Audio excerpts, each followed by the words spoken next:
The laundromat hummed with the low whir of spinning machines, the faint scent of detergent clinging to the air. Every evening at exactly 7 o'clock, a little girl with tangled brown curls and oversized sneakers pushed through the glass door. She was no older than 8, her tiny hands clutching a worn-out backpack, her eyes darting anxiously around the laundromat. Before we begin this story, please support this channel as you hit the subscribe button. And turn on the notification bell for more interesting stories coming your way. Thank you. Terry, the security guard, had noticed her visits weeks ago. At first, he assumed she was waiting for a parent, but the more he watched, the more peculiar it seemed. The girl never carried any laundry. She spent her evenings there to stay warm and safe, avoiding dangerous streets and keeping her mother from worrying. Lena would pretend to read, using the laundromat's light to finish her homework and wait until she could take food back to her mother. She hoped no one would notice her routine, afraid of being taken away from the only family she had. She would pretend to read and wait for closing time, knowing that the laundromat was one of the few places she could linger unnoticed. She simply sat in the farthest corner, pulling a tattered book from her bag, pretending to read while sneaking glances around her. She never asked for help, never spoke to anyone, yet she never missed a night. Curiosity gnawed at Terry. The laundromat was in a rough part of town, and his years working security had taught him to trust his instincts. Something was off. He decided to find out why. One evening, as the laundromat emptied out and the girl remained, Terry made his move. He approached her gently, careful not to startle her. "Hey there, sweetheart," he said, his voice soft but firm. "You come here a lot. What's your name?" The girl flinched and clutched her book tighter. She hesitated before muttering, "Lena." Terry crouched down to her level, giving her a warm smile. "Nice to meet you, Lena. You waiting for someone?" Lena shook her head. "Just reading." Terry glanced at her book. It was upside down. His heart ached. "Are you hungry?" he asked, pulling a granola bar from his pocket. She hesitated before nodding. He handed it to her, watching as she unwrapped it carefully, as if saving every crumb. That night, he didn't press further, but he made sure to bring an extra sandwich the next evening. And the evening after that. Over time, Lena grew comfortable. She still guarded her secrets, but she no longer shrank away when he spoke to her. One evening, Terry noticed a fresh bruise on her wrist. "Lena, is someone hurting you?" She froze, then shook her head too quickly. "No. I just fell. I tripped while climbing through the basement window." "It's nothing." Lena got the bruise while climbing through the basement window of the abandoned building where she and her mother were staying. She likely slipped or scraped herself on the rough edges of the broken window frame while trying to get inside. Afraid of being taken away from her mother, she downplayed the injury when Terry noticed it, insisting it was nothing. Terry's gut twisted. He knew better than to push too hard, so he changed the subject. "Where do you go after you leave here?" Lena hesitated. I have a place." But Terry had already made up his mind. He was going to follow her. That night, as Lena slipped out the laundromat's door, Terry trailed her from a distance. She walked 3 blocks, turning down an alleyway behind an abandoned building. His heart stopped when he saw her crawl through a broken basement window. Terry rushed forward, his pulse pounding. He shined his flashlight through the opening and gasped.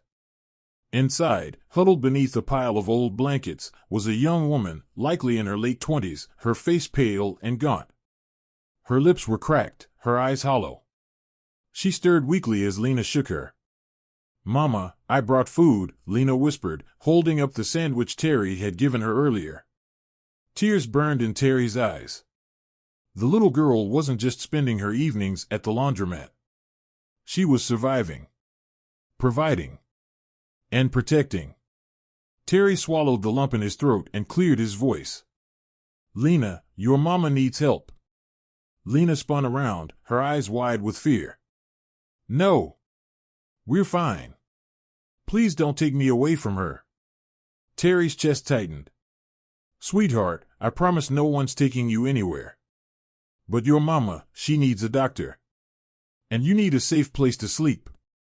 Lena's tiny frame trembled. They'll split us up. Terry knelt by the window, his voice gentle but unwavering. Not if I can help it. The next hours were a blur. Terry called in favors, reaching out to an old friend who worked in social services. He stayed with them until the ambulance arrived, his heart breaking as Lena clung to her mother's hand. Days later, Terry stood outside a hospital room, watching as Lena's mother, Marissa, sat up in bed, color returning to her cheeks. Lena was curled beside her, her small hand wrapped around her mother's fingers. Terry stepped inside, clearing his throat. Marissa's eyes filled with tears. You saved us, she whispered. I thought I had to do everything alone after Lena's father disappeared. I never imagined someone would care enough to help. Terry shook his head. Lena saved you. I just gave her a little help. Marissa swallowed hard. I lost my job. I couldn't pay rent. Lena's father abandoned us before she was born, leaving me to struggle alone. I tried everything to keep us afloat, but eventually, we lost our home. I kept telling myself I'd figure it out, but I didn't want them to take her away. Terry placed a firm yet gentle hand on her shoulder. You don't have to do this alone anymore. That night, as Lena rested her head against her mother's shoulder, Terry stepped outside, wiping at his damp cheeks. For the first time in weeks, Lena wouldn't be at the laundromat. She had found her way home. Marissa spent another week in the hospital, regaining her strength. Social services, guided by Terry's recommendations, found a temporary shelter for her and Lena, ensuring they had a safe place to stay. Terry visited them every evening, bringing Lena new books and warm meals, slowly becoming the family they never had. Once Marissa was discharged, she and Lena moved into a small transitional housing unit arranged by Terry's social worker friend. It wasn't much, but it had a warm bed, running water, and, most importantly, security. Lena no longer had to sneak into laundromats to study or worry about where her next meal would come from. Determined to rebuild their lives, Marissa applied for job training programs, while Terry helped her get a part-time job at the laundromat, ensuring she had steady work while Lena was at school. The first paycheck she received brought tears to her eyes. It was the first step toward stability. Months passed, and one evening, as Terry finished his shift, he spotted Lena and Marissa outside the laundromat, waiting for him. Lena held up a small wrapped package. We got you something, she beamed. Terry unwrapped it carefully, a framed picture of the three of them, taken on the day Marissa started her job. At the bottom, in Lena's neat handwriting, were the words, Our Guardian Angel. Tears welled in Terry's eyes as he pulled them both into a hug. Marissa smiled. We wouldn't be here without you. Terry chuckled, ruffling Lena's hair. No, kid. You saved your mom. I just made sure someone was there to see it.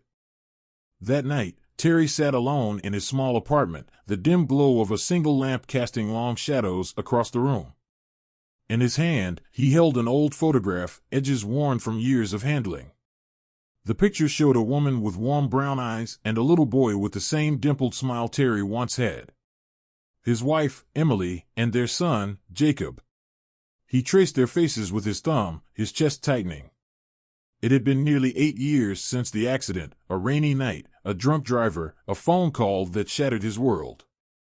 One moment, he had a family, a purpose. The next, he was standing in a hospital hallway, gripping the walls to keep from collapsing. Terry had never truly recovered. He buried himself in work, took the night shifts, the jobs no one else wanted. Anything to avoid going home to an empty space. For years, he convinced himself that he didn't need anyone, that he was fine drifting through life with nothing but memories. Then Lena appeared. That little girl, stubborn and brave, reminded him so much of Jacob, full of life, yet carrying burdens no child should. Watching her fight to protect her mother stirred something inside him. She made him care again. She made him remember what it was like to matter to someone. Terry exhaled, placing the photo back on the nightstand. Maybe fate had led him to Lena and Marissa, giving him a second chance to protect a family. Maybe he wasn't meant to be alone after all. Tomorrow, he would check on them again. Not because it was his job, but because they were his people now. His family. For the first time in years, he felt something stir inside him, a sense of belonging, of family. Helping Marissa and Lena had given him something he thought he had lost forever, a reason to keep going. As he looked up at the stars, he whispered, "I hope I made you proud." The next day, as he walked into the laundromat for his shift, he wasn't just a security guard anymore. He was a protector, a friend, and, in many ways, a father figure once more. What do you think about Terry's past and his kindness? Share your thoughts in the comment section. Also tell us where you are watching from. And if you enjoyed this story, please like, share, and hit the subscribe button. Do not forget to turn on the notification bell for more inspiring stories.